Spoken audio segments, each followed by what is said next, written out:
Only true dogs fucking me and Big Nate. Wow. Shoot him in the greens, toss his body in that big lake. All right, everybody, welcome back to the Nate Jones Story. Yes, sir, man. Nice to see you. Let's have some fun.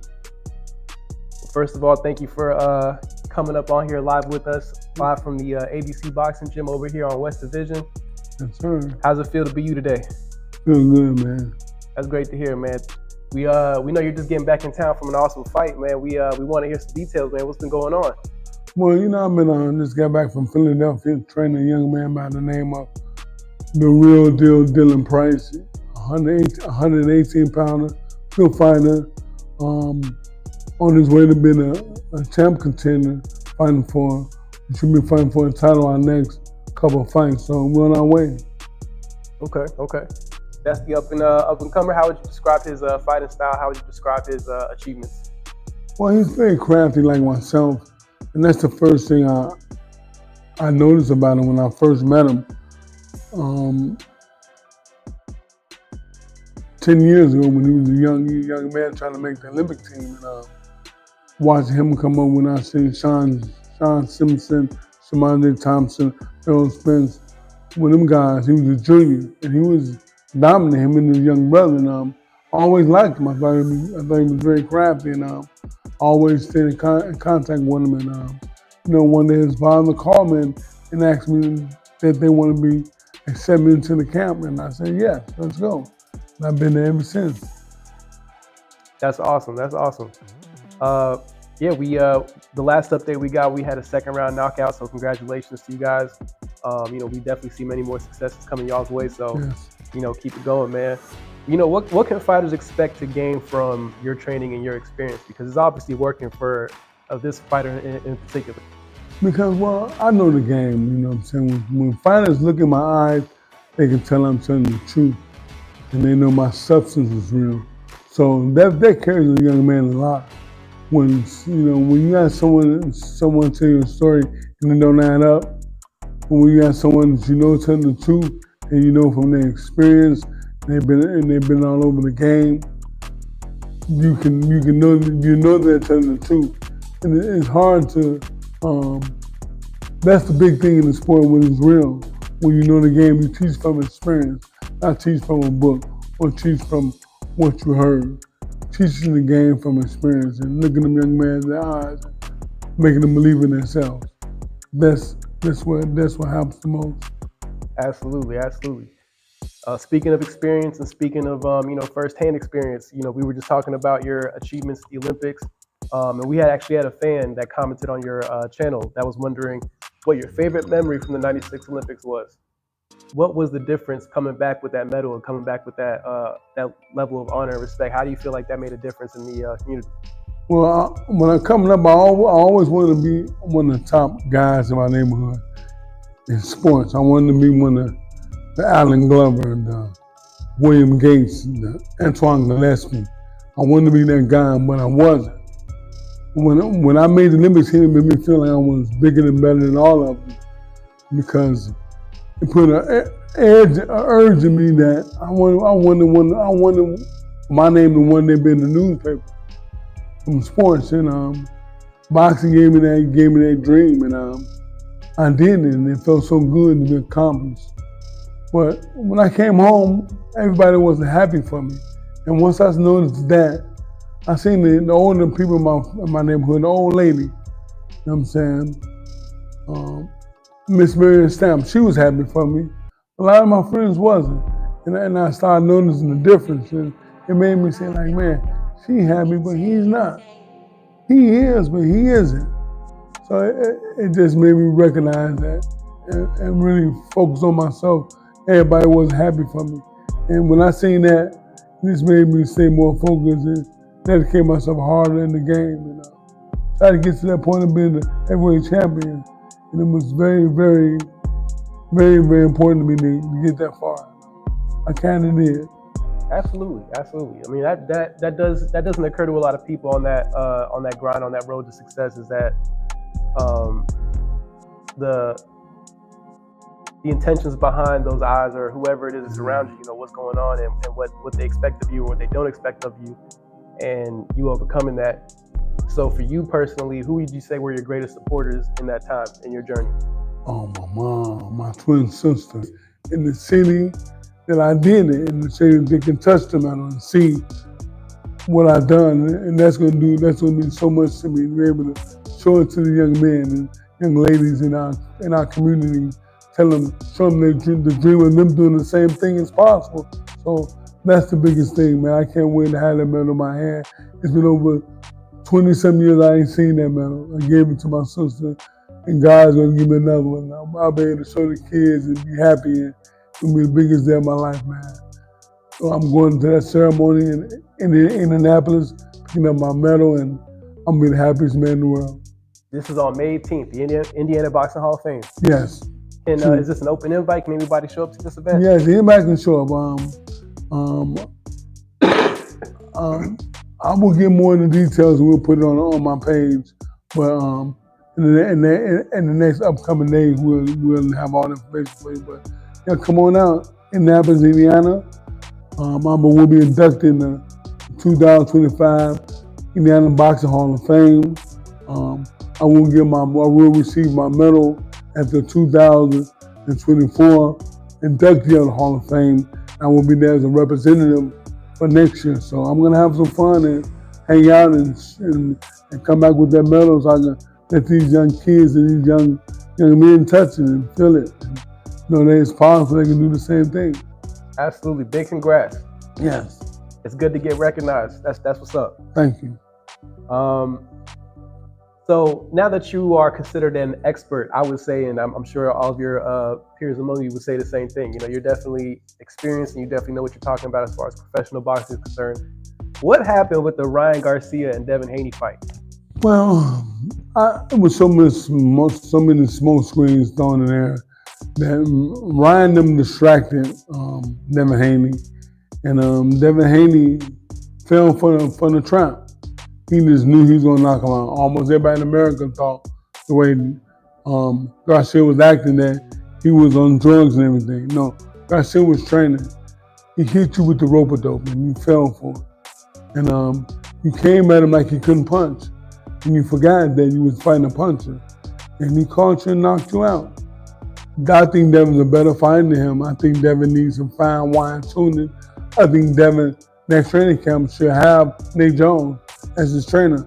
I promise you, we will win and we will dominate in our next performance if I'm part of the team. I like Devin. I like his dad. I know his dad get all over the place every now and then, but that's his son. I understand. I respect his authority, but he needs a trainer, someone that's really know the game, someone like myself or one of the top guys in the game. Like, I think I'm the best trainer in boxing. But there's a lot of great other trainers as well. You know what I'm saying? I remember that training with Buddy McGirt. I remember I was with Emmanuel Stewart one day, and he said to me, Nate, you're gonna be one of the best trainers in the history of boxing. And then when he said it to me, I didn't really hear him, but I asked my cousin that was with me, my little nephew that was with me, I said, did you hear what he just said? He said, yeah, he said you'll be one of the best trainers in the history of boxing. So what made him say that? Then about it, a year later he died. But when the man Stewart said that to me, man, I'm like, man, that was crazy. Why would make him say something that clear and that great? And I was blessed to hear that from him. I feel like I'm one of the best in the game. A lot of people didn't get the chance to see me, what I bring to the table. I know the game. That's all I know. I'm a master of this stuff. I got a master's degree in this boxing. I wasn't disciplined enough to be one of the greatest professional champions in the world. I made a lot of mistakes, but now I know, and I'm very focused and showing these young men they can do it. And I really going to be happy when I have a real champion. That's mine. And coming getting it from the mud means so much to me. Absolutely. I noticed a lot of the reviews that Floyd made about the fight. You actually touched on yourself, you and Carceno, on the last episode of the Nate Jones interview, and just touching up on how there could be more finesse decision making and more clean decision making in that process. So that's something that definitely could be doubled back on by a former trainee that you had under you at one point. So it's good to see that you still got it and that you still have the idea of what it means to be the essence of what it means to be a good trainer. And speaking of predictions, you and Carceno also definitely did call out Bill Haney before all this happened. So that's definitely something y'all did get right on the show, was being able to touch on the fact that Bill could use more professional help, or at least suggestions in that arena, versus just worrying about being on the camera all over social media and all that. I didn't take the same approach. I like Bill a little bit more. I can give him a little bit more. I'm respecting where he's coming from. But ain't nothing, that's his son. He's gonna do that. You're down for your son. You're down for your daughter. And his emotions is involved because that's his child. That's his seed. So I don't care what you say, he ain't gonna never get out the picture. But he needs someone that knows the game. Like, wow, me, Nate Jones. I will make Devin a bad guy, which he's already is. He just needs those small things that's gonna make a big difference in It's gotta be someone with that type of it factor, like a Tom or a Nate Jones or someone like that. Someone that's been in the game, someone that knows the game, someone that's been hit with left hooks and right hand and been cutting fights and, had that experience. Because if you never did, you can't teach it. So now I'm not a big fan of trainers that never box. I'm not used to a boxing sport. Enzo Dundee didn't, and I respect him. And I look at him as a great guy, a great champion, a great champion maker. But he never did. He never boxed. You can't teach basketball if you never played it. You can't teach Spanish if you only speak English. There's no way. But I'm not a big fan of that. But I do respect Angelo Dundee as a historian. But as a trainer, if you never did, you can't teach it. I'm a big fan of that. Absolutely. Well, outside of the predictions and with what Floyd had to say about that, we also caught him in the news as of recently.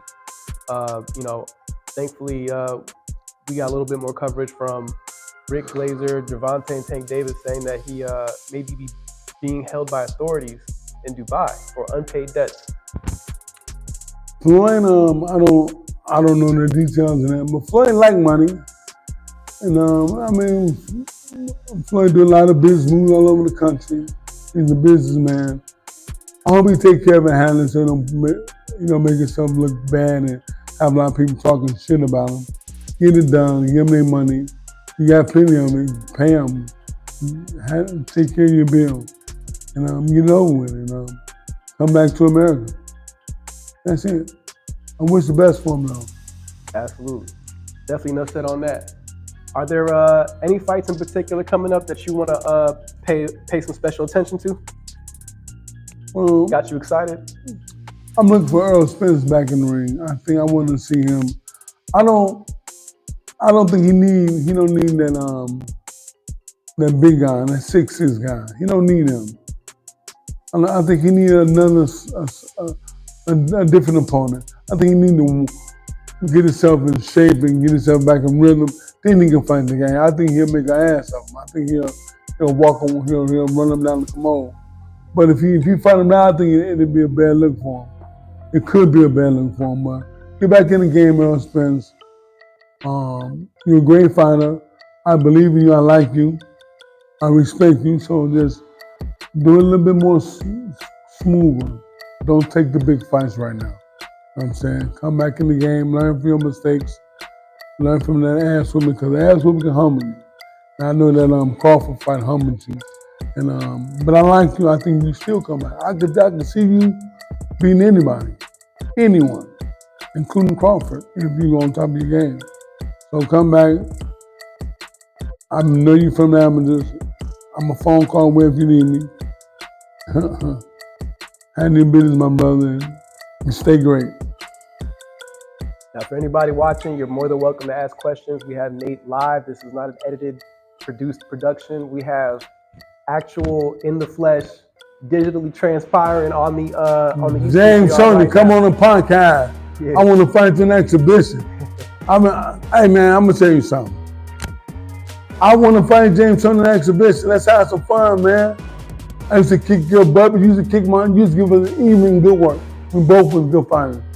I know how to fight you. I like it. I like you. You want a great fight. I'm not talking bad on you, brother. I understand that.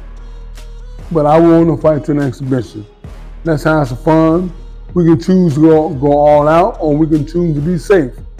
Whatever you want, and it's okay with me. I know we're gonna have some fun. I either sell out Detroit or Chicago. And a lot of people come. I got a name, you got a name. You was a better fighter than me as a professional. I was a better amateur than you. You didn't go to the Olympics, I did, but I wasn't what you was. But if Jackie Conway, your trainer, know that our sparring session was a motherfucker. And we had some of the best work ever. And I learned a lot from you, a lot. You're great. You're one of the best fighters ever put the gloves on. I just knew how to deal with you, that's all. And that's how it's fun, man. I know you're not scared. I'm not scared. What we gonna do? Have some fun to get a check? And it may not be a big check, it might be a small check, but it can be a great check. We can make it happen. Detroit or Chicago will sell out. Bobby Hicks, if it's in Chicago as a promoter, and whoever you know in Detroit, we'll sell it out, man. And a lot of real fake players will come out and see this because we have some fun, man. And I know, of course, my people will be there, my family, my friends. We'll have a good time, man. We'll sell out, we'll have a party, we'll talk some shit, and we'll hug each other. And we'll shake each other's hand, man, when it's all said and done. You know what I'm saying? But you know, I used to kick your butt, Tony. Let's have some fun, let's make some money. And let's don't be afraid of that shit. Don't be afraid, take the chance. You know I know you. You know I know how to fight you. And let's have some fun. Let's make some money. If God's willing that it can be that successful, let's do it, bro. You saying you want $2 million? Why you want? I don't got no $2 million to give you. I wasn't making that kind of money. You know what I'm saying? I ain't got no $2 million to give you. Why I gotta pay you? Let's get these promoters involved. Our name are great. We got a lot of followers. I got a decent amount of followers. We can do a good job, make it happen, and I'll train. I'll do it maybe 1 or 2 more times if needed. But that's it. After that, I'm gonna call it a day. I'll be done putting on the gloves and talking shit. James Tony, let's get it. I respect you, but I want to fight you. You heard it here first, live on the Nate Jones Story. You heard it here first. He's calling it out. We definitely have a lot to look forward to with that. That's definitely going to be an exciting situation. So, if we can get the promoters together for that, that would be great. You heard the word. Let's make it happen. I want to go on another subject about boxing. A lot of people didn't know. And I'm not going, I'm just telling my story and explaining my story. I'm not knocking nobody or taking nothing from nobody because I'm not that type of guy. One thing I'm going to tell you is the truth. And boxing coming up in the 90s and the 2000s, it was a couple fighters that the world didn't want to see, and James Tony was one of them. A lot of people didn't want to fight him. He was a handful. But it was one heavyweight that the whole world didn't want to see. He knocked out Lennox Lewis. He knocked down Mike Tyson in a sparring session. He was Mike Tyson's sparring partner. He was a handful in the game. I mean, everyone respected him. Oliver McCall. Now, Oliver McCall was one of the most feared fighters in boxing in the 90s and 2000. I just want to, Oliver McCall didn't box me, and I always wonder why. I remember one time we was in training camp, and Don King called me. He said, "Nate, I want you to come to training camp. Oliver McCall is going to fight David Tour." The fight never materialized because I'm explaining the story. So I come to Don King flight me to Orwell, Ohio. I come to Orwell, Ohio. Oliver McCall is there. So we do a media day. We get to talking about the fight, and I'm talking about my opinion of Oliver and David Tua. It'll be a tough fight. I think hopefully Oliver wins because he's part of my stable. So a couple hours later, we get to sparring, and I'm having my no disrespect. I'm having my way with him. The power that he has, and everybody's scared of, I don't feel it and don't see it. His skill set wasn't my style. Gave him a lot of problems, and I really was having my day with him. I was having my day with him so much. Don King came to the sparring session the next week, like, because everybody couldn't believe how I was really, doing with him. So we're in training camp. The second week, the man leaves training camp. He disappears. So we sitting in training camp wondering what's going on. Oliver called and took the van and went somewhere. So we came back, the fight never materialized because I guess he came back and told Don King he didn't want the fight. And to this day, I wonder was it my style that gave him so much problems while the fight was canceled. But McCall, months and months later, we'll be in Chicago, we'll be getting ready to spar with Doc, Von Bean, Montel Griffin, the whole gym. And we'll be scheduling up, like, okay, I'm going to get in with Doc, and then Montel will get in, then I'm going to go through with you, and you switch and go with McCall. And every time I would set up a sparring with McCall, he would wait a minute, he'll come to me and whisper in my ear, and then I don't want to box you, I'll box you later. And I boxed McCall maybe 5 to 6 times in my life. I couldn't have boxed him over 400. But he said no a lot of times. And I'm taking that from him. He'll tell you the story too. He's my friend. I love him. But he didn't box me. He was one person everybody in boxing was afraid of. But he didn't box me, man.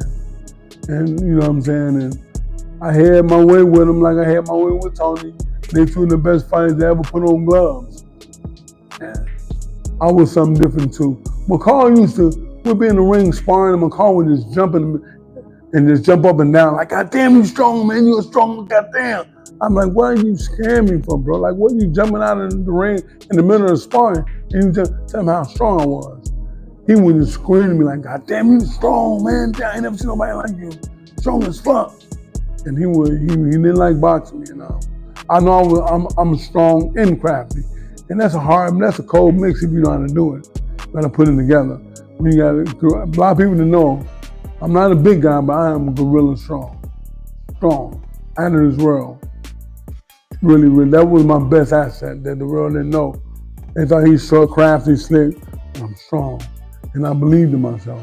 And I carried it a long way, but I just want to share that story with everyone. Taking up from McCall, great fighter, but he only boxed me 6 times and he told me no over 200. And I wonder why, but, you know, I guess I was a decent fighter, but he didn't like boxing me. Well, they call him Nate the Snake for a reason. But I got to ask, you brought up a lot of good points. Is there something particular about your strength training or your exercises that sets you apart on your physical? I didn't really strength train. I didn't really take the game as serious as I should have done. What I would do now, man, if I had the opportunity to take that, reverse this thing, I would be dedicated. I would be a Kobe Bryant. But I wasn't, man, and it cost me.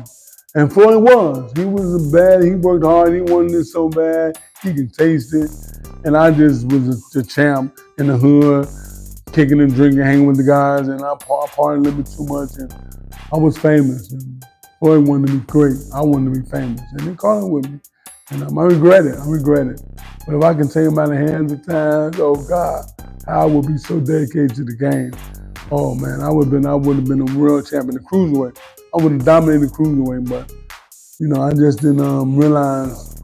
I didn't realize the situation I was doing, the situation that was in front of me. I really could have been something special, but I messed that up. Yeah, that's surprising to hear. So you would say you were operating off of raw talent through your career? Of course, raw talent, physically strong. Never strength trained, never did push up, never did sit up. It was just me coming to the gym, talking shit, being an asshole. I might used to come to the gym every day and just get on everybody's nerve. They like, but it was fun talking shit. I talk shit 24/7. I would fuck with Doc every time I saw him. Doc my friend now. We good friends, good buddies. We was rivals, but now we older and we both in our 50s now. I mean, we cool now. So I ain't no big on thing, but I used to get on that man's nerves, man. I swear I was a headache. He didn't like me, but I ain't like him either. So, but we best friends. So were you purposely playing mind games? Is that a part of your strategy? Is the mental? Of course. The mental? I remember I had a sparring partner, and it was a training camp in Orwell, Ohio. 3 a.m, I would knock on this man's door like nonstop. Knock, knock, knock, knock, knock, knock, knock, knock, knock, knock. We never stop. 3 a.m, when he comes to the door at 3 a.m, I would say, you know what, that's okay, and I go. He hated me. I just got his nerve every day. Every day. We'll be in the cafeteria. He would sit at a certain table. He would eat his food, and he would go get some more. By the time he came in back to get some more, I'd be sitting in the seat. Oh man. I was a fucking nut, bro. I'd be sitting in the seat, man. He'd be like, man, would you leave me alone, Ned? Leave me alone. His name was Joseph. He's one of my friends. He has a great young son. His name is Joseph as well. He's a great champion. He's ranked number one in the nation.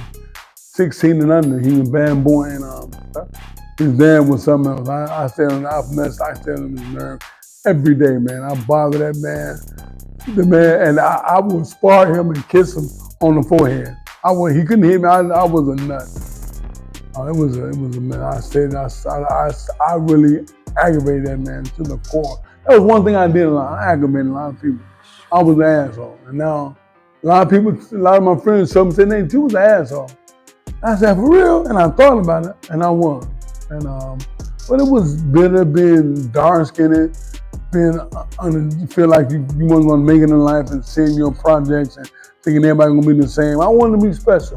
That's why I did those things. Ran at night, and you know what I'm saying. Ran around the whole Cabrini Green at 3 a.m. You know what I'm saying, and you know. My hood had my back. Cabrini Green, the whole hood had my back and supported me. The GDs, the Vice Lords, the Stone, everybody. And I was a Coleman Stone, but everybody supported me. They knew not to leave me alone, man. Let them run. Don't bother.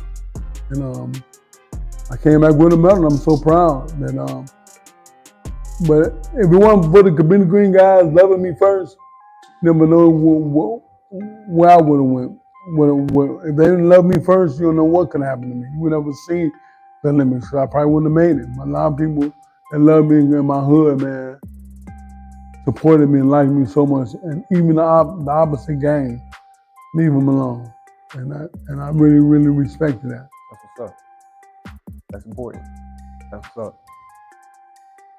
Man, well, I mean, it's definitely. I got you over there crying from laughing. Hell yeah, that was hilarious. I'm not gonna lie, cause you know, it's everything's mental. So it's, you know, even with sports, like I already know, like I've seen a lot, even with boxing, I've seen a lot of funny stuff. You mentioned kissing on the forehead, but I've seen a lot of fighters, you know, at their their weigh-ins and all that. They do a lot of funny. Oh yeah. Yeah, it's hilarious. We even talk about the Devin Haney and Ryan Garcia fight. Like, you know, I think after the fight, he kind of came out and was like saying, everybody's kind of looking at like, you know, was he pretending to be crazy, or, you know, was he doing that to throw people off? That was a mastermind move. Floyd told him that. He was a mastermind. Floyd played more mind games than anybody in the world. Floyd is a mastermind. When you're dealing with Floyd, man, you're not dealing with his eyes, dealing with his feet. Floyd is something not to deal with, bro. I ain't gonna lie, man. He's the most difficult fighter I've been in the ring with. He is something else. He takes the angles like he's great. And he's evil in his own way. And he brings out in his boxing, he brings out in his everyday living. But he got his ways when he's a great guy. He got his evilness about him. You know what I'm saying, man? And he, like Michael Jordan, he got that switch, that evil switch, and it comes on. And I got it. You know what I'm saying? I can get a bill. I can be something else. You know what I'm saying? But Floyd is a very good thinker. He's very smart. His brain is why he's great. That's why he's going to be everybody else. When you find Floyd, you don't know he controls you, have you doing this. You're like, what? I'm looking up and down, bang! He's been shot. You know, have you doing it again? That's something. He just, it's something else. And he'll move the angle. He just got so much to deal with. It ain't just boxing. It's everything. He used the ring against you. He's something else. He's the greatest fighter I ever witnessed. I've seen Muhammad Ali, I've seen Sugar Ray Robinson. I don't know them personally, but I've seen him. I boxed Floyd Mayweather more than anybody in the world. I boxed him over 700 rounds. Damn. And but me by being a big guy, I know how to control myself. I can box. Floyd Mayweather and Chris Bird, or Alvin McCall, or Andre Galata. You know what I'm saying? I can box them right next. I know I control. I have very good punch control. And man, Floyd told me one day. He said, "Nate, I was with him one day. He picked me up from the airport. I came in town on the midnight on the red eye, and he picked me up from the airport. And you know I like to drink, so we in one of his we was in a 4-door Porsche. I never seen a 4-door Porsche before. So we driving in Vegas, and people watching his car. Everybody seen Porsches like that. I'm like, well, everybody's looking at your car. They didn't seen Porsche before. They said, no, they ain't never seen a 4-door Porsche. I'm like, damn, this is a 4-door Porsche? He's like, man, that's why everybody looking at the car today. So we driving around and we talking. He said, Nate, there's a little drink in the back seat. You have your drink. So I get in the back, have me a little drink. He drive me shotgun. We talking shit, and we talking. I said, Floyd, I'd have a couple of drinks. I said, Floyd, you think you'd beat me if you'd had a real fight? He said, he's out to knock you the fuck out, Nate. Damn. And I said, no, you wouldn't. And he said, no, I'm gonna tell you something I never told no one. He turned the music completely off, and he said, Nate, you're the best fighter I've ever been in the ring with. Sparring the real fights. And that shit just numbed my whole body because I couldn't believe he's saying this. And he turned the music down and looked me in my eye. That's one thing we need. When we tell each other, we always tell the truth. We always look at, hey, look me in my eye, nigga. I'm swear to God, they said this, nigga. Don't do that. Look me in my eye. So we always had that thing going on. Look me in my eye. He said, nigga, look me in my eye. He said, you're the best fighter I've been in the ring with. Sparring a real fight. I'm like, for real? At that time, he didn't fight. He never sparred Earl Spence. He never fought Madonna and stuff like that. But at that particular time, I think he haven't fought Oscar. But he has some big names on his list. But he said that to me, and it brought a tear to my eye. I'm like, why would you play with me and say something like that, Floyd? Because I took it offensive. Like, you joking with me like I'm a bird or something, nigga. I ain't no duck. Like, you playing with me, nigga. Don't say nothing like that if you don't really treat me. He said, no, I truly mean it. You're the best fighter I've been in the ring with, sparring a real fight. I said, that's the beautifulest thing I ever heard in my life. He said, this thing is crying. And he said, Nate Jones a pussy. He read about it, rolls his window down and said, Nate Jones a pussy. Y'all, this nigga in my car crying like a girl. I'm like, this shit is crazy, nigga. You said like, I'm a bad, like, I blew my mind, and I was a motherfucker. I was crafty, and I was really strong. That's a lot of people didn't understand. I'm a strong guy. To be this age, I'm strong. I'm still strong. And one thing don't go is when you're strong, it shows. I never lost my strength, but other than being slick, I was strong, and that got me a lot. I was stronger than everybody, most likely. You know what I'm saying? And but Floyd said, what made this so difficult, you kept a lot of pressure, and you was heavy. I couldn't deal with you.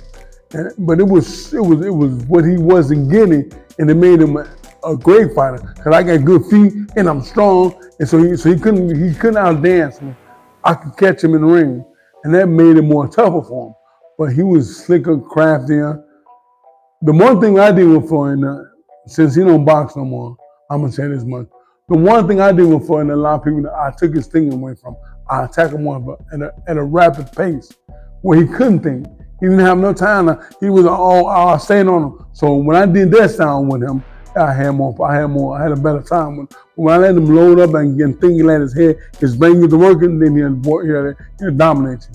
But if I took his brain from him, his constant pressure, and when he couldn't think, and crazy punches, kept throwing punches, it made him uncomfortable, and he didn't like that. And so I knew that's the style that worked for me, boxing Mayweather. Yeah, man, it's been a lot of good times, a lot of experience. I mean, his grandmother loved me. Ask his family. His grandmother loved me, and I love her.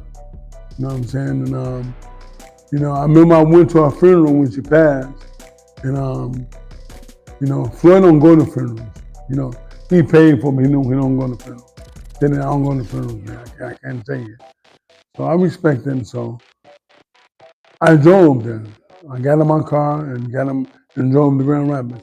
I had to be there to see her off because she didn't like me when she first met me. But when Mario got to know how sure I was about Floyd and how good a person I was and how she said that nigga love that nigga got my grandson. I love that nigga. She fell in love with me.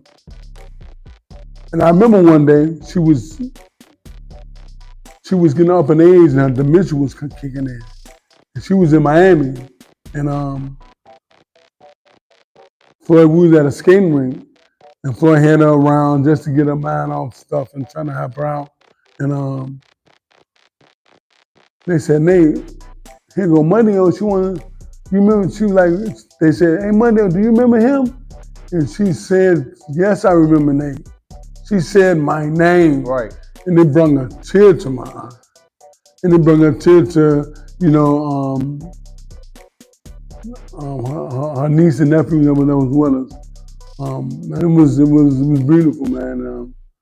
And I cried. She said my name, and I had to go see her off when she passed away.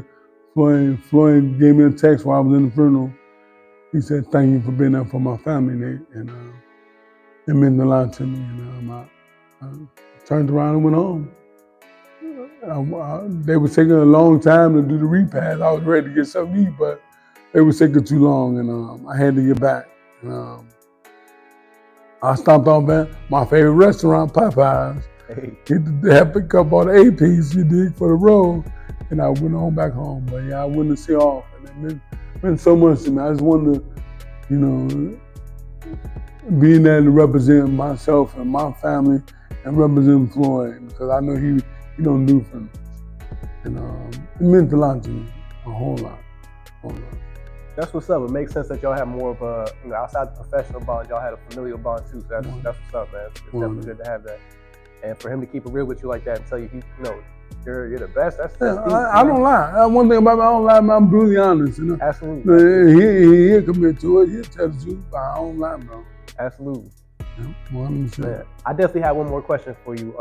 And in the meantime, while I'm asking this question, if anybody on the live would like to ask Nate a question, feel free to do it. Now's the time. You know, we got him live in the studio right now, so feel free. But go. I was surprised to see Mike Tyson get back in the ring. So, you know, with you being a heavyweight champion yourself, how did you anticipate that fight going with, I think it's Jake Paul? And with that being the case, is that somebody you could see yourself fighting, you know, in your prime? Well, you know, Mike is different. Mike don't have no cut-off switch.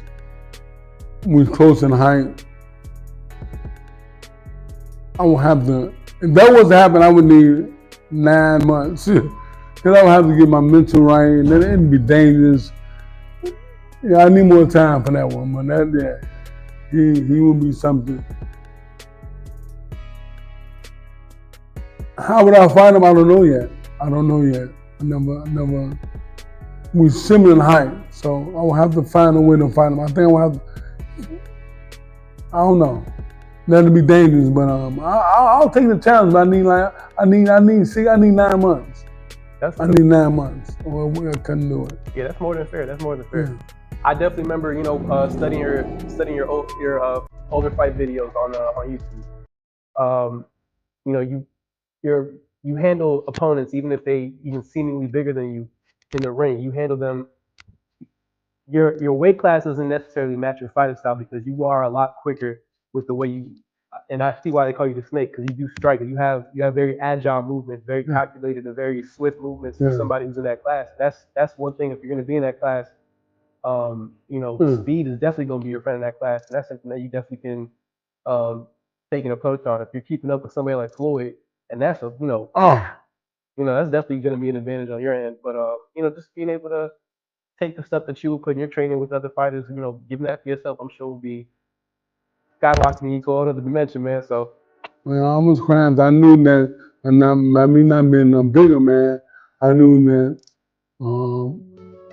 a lot of odds was against me, so I knew that my speed and my aggression would mean a lot because you take you take the length away from someone and fight them in the rapid speed.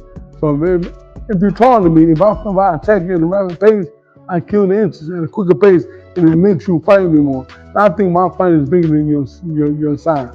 I'm gonna fight you and make it a dog fight. And once I did that and got him closer, fight me inside and made him uncomfortable, I dominated. And I took the height from that by fighting him at a quicker pace. I take him rapidly fast round. First round I come at him, just fighting him. That's very intense. And I kill the distance quick. And I make them know it's gonna be a long night or a short evening, take a pick. And they fought hard and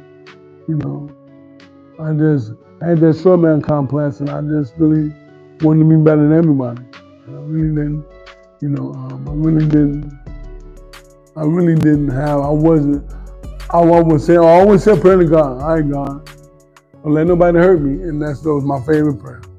Don't let nobody hurt me, and I just go right at it. You said you got me right. I have to go do what you said do. Go ahead and keep coming. Don't stop it. All right, God, don't let nobody hurt me, God. That's my favorite word. That's real. We definitely got to quote you on that. My fight is bigger than my fight is bigger than their size. That's definitely a quote. 100%. And yeah, man, all over the world, man. I'm so happy that I've been to England, Ukraine, Russia, Dubai, everywhere, man, through boxing and traveling and seeing different parts of the world, Mexico, and man, I've been blessed, and I got a lot to say in this game. I want to be able to give it to the world and hopefully train some of these significant fighters, man. A lot of people thought I was locked into Floyd Mayweather, but Floyd's doing different things. Now I'm doing my thing. I'm the Nate Jones Foundation, and I'm just showing the world I'm a great trainer, I'm a great person, and I really love the sport, and that's all I know. And I love to teach it and love to make people great, and I'm gonna be here till the day the man come get me. And I don't think there's gonna be no time soon. He said I'm gonna be here for a minute. Absolutely. I'm gonna see 100. Oh. I mean, let it be. You did. Let's go. Well, that was an awesome interview, man. Thank you for your time and thank you for your questions, your answers, your suggestions. Is there any last things you want to say before we cut off? Follow my Instagram, 96 Nate Jones, my Facebook, and my Nate Jones story, everybody. I appreciate your support. It helps me out a lot with the gym. It helps the gym out. I've been winning my finals. It's getting everybody known and recognized as up and coming champion. And that's what I'm trying to do and make the world a better place. You're dead. Perfect. All right, Nate Jones is out. Thank you. Oh man, Joseph Bailey, salute Nate Jones. We thank you for tuning in, Joseph. I want to fight you, Joseph. Let's fight. I used to take care of that BIC. You don't want nothing at work no more. Let's get it, bro. Joseph, appreciate you. That's a word.